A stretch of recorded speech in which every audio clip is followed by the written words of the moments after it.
벳세메스 사람들이 골짜기에서 밀을 베다가 눈을 들어 괴를 보고 그 본 것을 기뻐하더니 수레가 벳세메스 사람 여호수아의 밭 큰 돌 있는 곳에 이르러 선지라.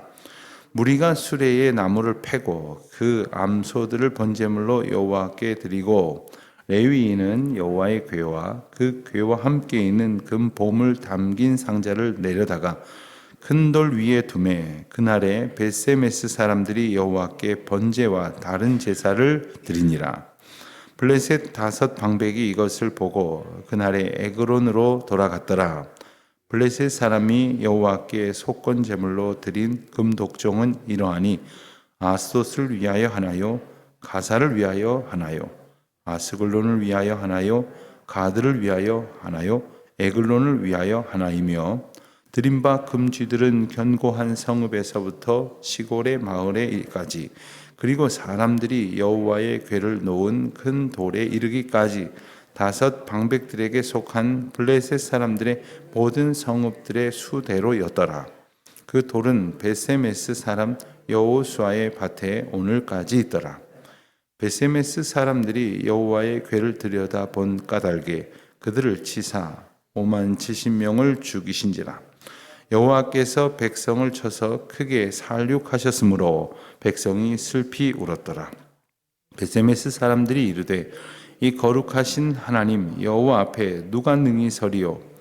그를 우리에게서 누구에게로 올라가시게 할까 하고 전령들을 기럇 여아림 주민에게 보내어 이르되 블레셋 사람들이 여호와의 궤를 도로 가져왔으니 너희는 내려와서 그것을 너희에게로 옮겨가라. 아멘. 하나님의 역사란 하나님의 살아계심을 나타나시는 하나님의 주도적 사건을 말합니다. 하나님의 살아계심을 알지 못하는 어리석은 이들에게, 그래서 살아계신 하나님으로 인하여 기뻐하고 즐거워하지 못하고 있는 인생들에게 하나님께서는 주도적으로 그리고 능동적으로 하나님의 살아계심을 선포하십니다. 우리가 하나님의 이 살아계심을 입증하기 위해서 애쓰는 것이 아니라 살아 역사하시는 하나님의 일하심을 보면서 그 놀라운 하나님의 주권과 능력을 깨닫게 됩니다. 오늘 우리가 읽은 말씀을 한마디로 말하면 이 블레셋 지경에 빼앗겼던 이 하나님의 궤, 여호와의 궤가 돌아왔다 하는 것입니다. 그런데 마땅히 그러한 전쟁 끝에 불행한 사건이 있었더라면 그 여호와의 궤를 반환받기 위하여, 그래서 도로 이제 이스라엘 백성들이 지경에 가져오도록 하기 위하여 이스라엘 백성들이 수고를 했어야 마땅한 일일 것입니다. 그러나 우리가 어제 그제 그리고 오늘 말씀에서 우리가 보듯이 이스라엘 백성들은 이렇다 할 수고를 하지 않았습니다. 하지 못했다고 말하기에는 너무나도 그들이 이 일에 대한 적극적인 자세가 전혀 나타나지 않았습니다. 그렇지만 하나님께서는 이 블레셋 지경으로 옮겨진 여호와의 궤로 말미암아 온 블레셋 백성들이 떨며 두려워할 엄청난 사건들을 보여주셨습니다. 상상할 수도 없는 일이 일어났습니다.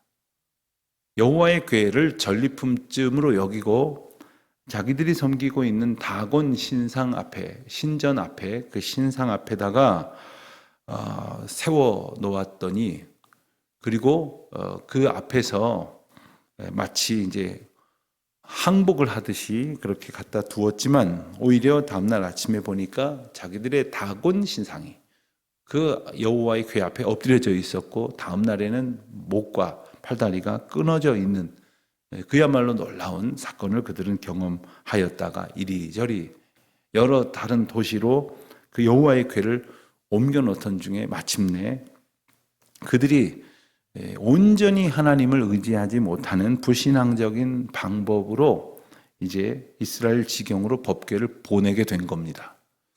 우리가 어제 본 것처럼 그들이 두려워하는 가운데에서 또 하나님께서 분명히 이 가운데에 역사하신다는 것을 알면서도 끝까지 그것을 시험하려고 하는 듯한 행동으로 일관했던 것도 우리가 보았습니다. 그리고 마침내 이제 이 암소들 두 마리에 새로이 메어진 그 수레 위에다가 이제 여러 가지 속건 제물을 싣고 그리고 곧장 베세메스 쪽으로 가게 하였던 이 소들이 이끄는 수레가 13절의 말씀에 보는 것처럼 베세메스 지경으로 이르르게 되었습니다. 베세메스 사람들은 어제 잠깐 말씀을 드린 것처럼 레위 지파의 고핫 자손의 후손들 중에서 이제 성전을 돌보고 성막을 돌보는 일을 담당하는 사람들이 머무는 그러한 지경으로 알려진 곳입니다.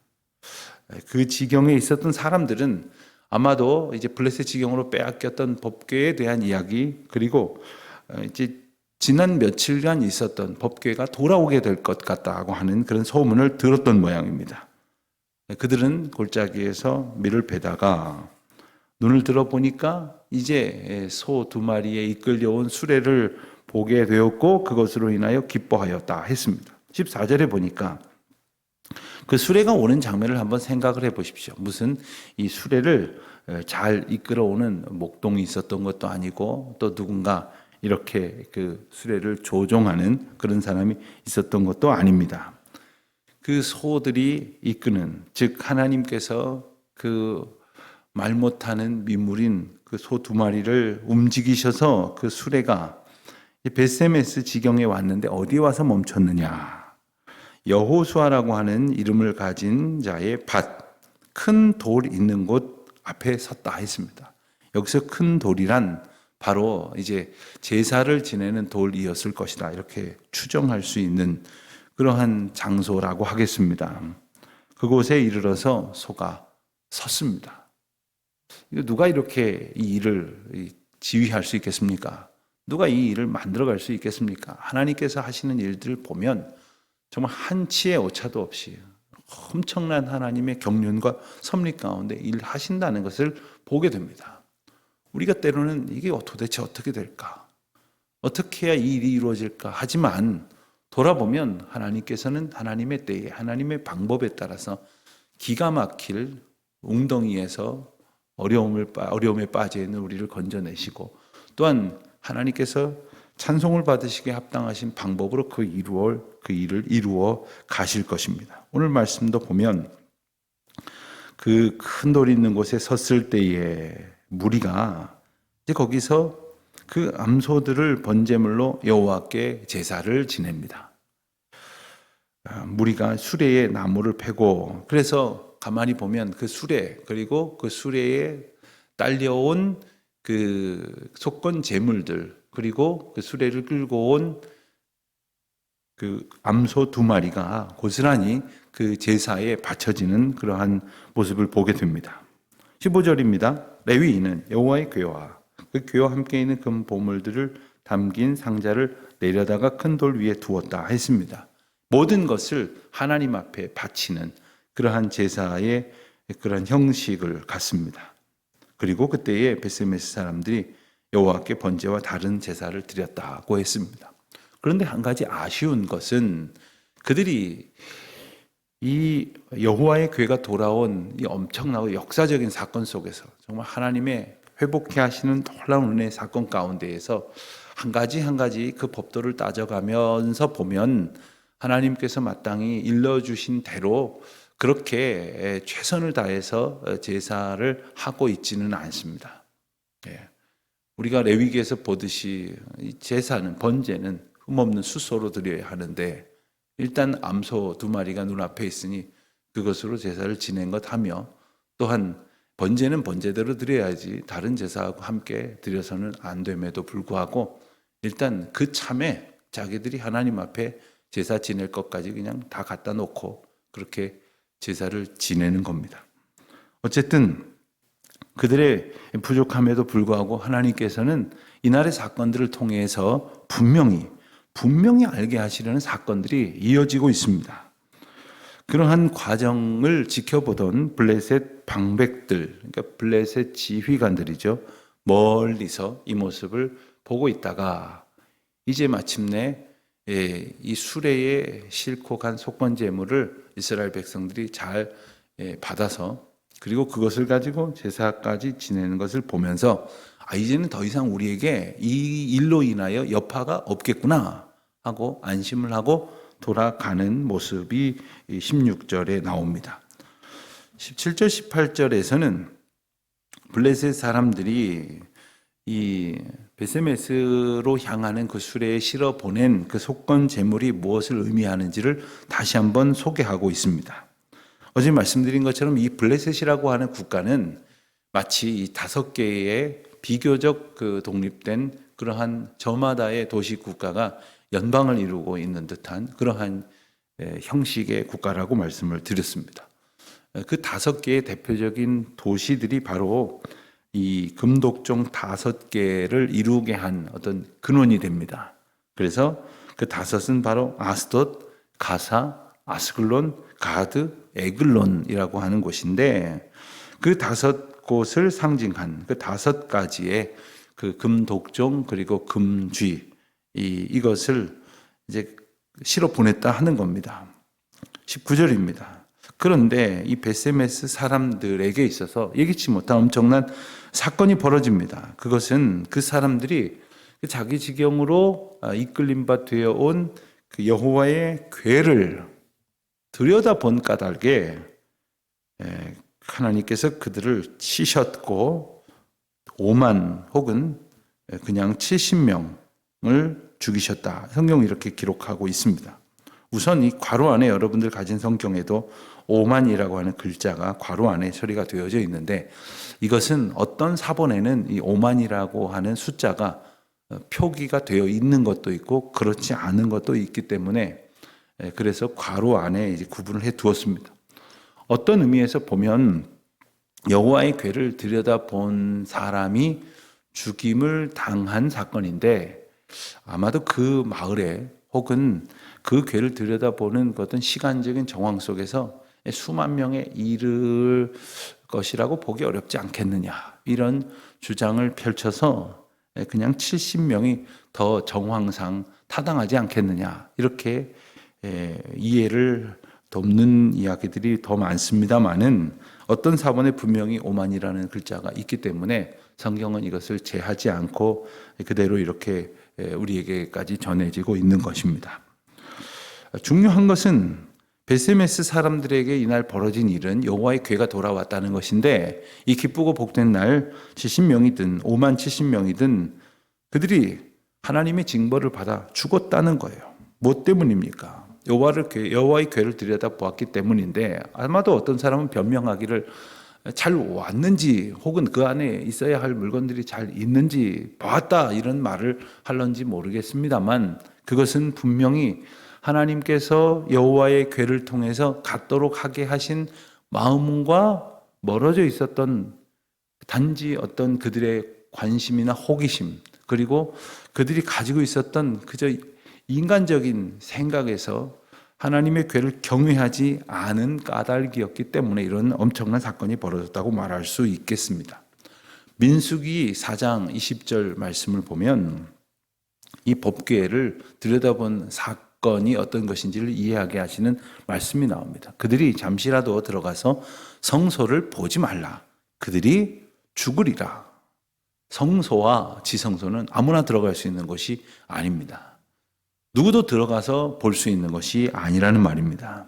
그것은 바로 하나님께서 일하실 영역에 대해서 하나님의 절대적 주권과 그리고 그 앞에서 어떠한 이유에서도 변명할 수 없는 온전한 순종을 일깨워 주셨기 때문에 그렇습니다.